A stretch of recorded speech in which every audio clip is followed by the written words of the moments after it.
In the Crito, Plato depicts Socrates awaiting his death sentence in prison, and importantly, Socrates finds himself in this situation largely because of the power of the majority.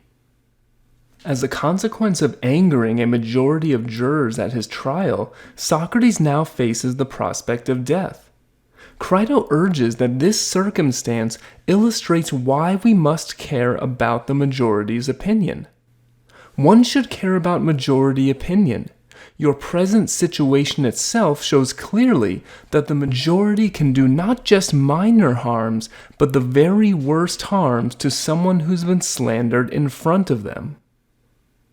Crito's reasoning initially seems quite convincing. Socrates is just one in a long list of people who have been severely harmed because majority opinion turned against them. Yet perhaps surprisingly, this fails to convince Socrates of the significance of majority opinion. Instead, Socrates believes we should ignore majority opinion, or at least not give it any special credence. It is only the opinions of those most decent ones and those who are worthier that Socrates believes we should be concerned with. Socrates later asks Crito, in cases of just and unjust things, shameful and fine ones, good and bad ones, in cases of what we're now deliberating about, is it the opinion of the majority that we should follow and fear? This, of course, is just what Crito wants to convince Socrates of. However, for Socrates, we should be seeking moral advice elsewhere. Isn't it the opinion of the one man, if there is one who understands these things, that we should respect and fear above all others? Socrates believes it is the opinion of the one with understanding that matters because Socrates, like Plato, believes in the possibility of moral expertise. That is, the possibility of attaining some concrete objective knowledge about how to live and act well. And if such expertise is possible, then it makes sense why Socrates would not be swayed by majority opinion. Consider that there is no guarantee that expertise will be found in the majority, and in fact, expertise is most often found in a specialized minority. If we are feeling sick, we should value the opinion of one doctor over the opinion of 10 of our friends who spent an hour on WebMD. If we want to do a kitchen remodel, we should value the advice of one general contractor over a cadre of YouTube explorers who spend their time watching This Old House reruns.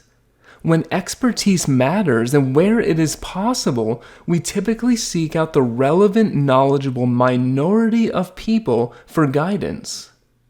But the question is moral expertise possible in the way that expertise in medicine and construction is possible? In this week's discussion, a reason for rejecting the possibility of moral expertise was brought up. Namely, that perhaps moral truth might simply be different for each individual. Whereas in the realm of medicine, there is a truth of the matter about what course of treatment is best, and in the realm of construction, there is a truth of the matter about what building techniques work best. In the realm of morality, there may not be any objective truth about whether it would be just for Socrates to escape prison. Different people might judge this question differently, and to what authority can we appeal to say who is right? Furthermore, consider how we might react to someone who claimed to be a moral expert. If someone told us that they were an expert in justice or morality, we might be more likely to look at them with suspicion. What makes this person qualified to render an expert judgment? After all, it isn't like there's a degree or certificate in moral expertise the way that there is with expertise in medicine or construction or some other professional and technical field. In fields with recognized experts, there is often broad consensus and agreement about what constitutes best practice. But that does not seem true of morality. As we saw in the Euthyphro, discussions about morality tend to produce heated and angry disagreement. So, perhaps Socrates is wrong to place so much confidence in the possibility of moral expertise. If moral truth is largely a personal matter, and if moral truth is merely relative, then we should not expect to find any moral experts capable of making universal judgments on how to live a good human life. And if that is true, then Crito's original argument begins to look more convincing. If there is no objective answer to the question of how to live a good human life, then we might as well listen to the majority. At least this way we, unlike Socrates, can avoid the harms of exile and death. The name given to this view of morality is called moral relativism, and it is a view of morality that both Socrates and Plato rejected, and other philosophers both past and present have long criticized it. Yet despite this, it is undeniable that relativism has a significant intuitive appeal. When we witness the sheer amount of seemingly intractable disagreement about moral topics like abortion, the death penalty, or euthanasia, it is easy to conclude that this is because there is no objective truth of the matter about these questions in the first place. While this reaction is understandable, I want to suggest that this observation could just as easily lead to a very different conclusion. If we are willing to fight angrily with one another about something, that would seem to imply that it is worth taking seriously. Presumably, you wouldn't fight angrily with someone over a topic that didn't really matter. You wouldn't fight angrily with someone about their ice cream flavor preference. And that is because this is not a matter of great importance. But if morality is something that should be taken seriously, then that would seem to imply that there must be some real truth of the matter. Why would the ethics of abortion, the death penalty, or euthanasia, or any other contested moral topic be fought about so vociferously if we didn't believe there was some truth about what is morally right and wrong in these situations? What would be the point of this? If there was no truth about these questions, then arguing over them would be like arguing whether chocolate or vanilla ice cream is superior.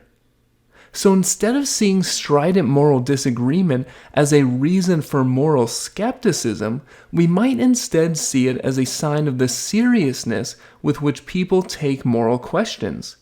Maybe questions of morality cause so much conflict because these questions matter. And of course, they can only matter if there really is some objective moral truth. Still, even if we accept this, some discomfort with the concept of a moral expert might continue to linger for us. But perhaps the reason for this discomfort isn't because there are no moral truths. Rather, perhaps it stems from the way in which we believe that moral truths should be arrived at. Unlike areas of specialized technical knowledge like medicine and construction, perhaps moral truths cannot be espoused by a minority of experts.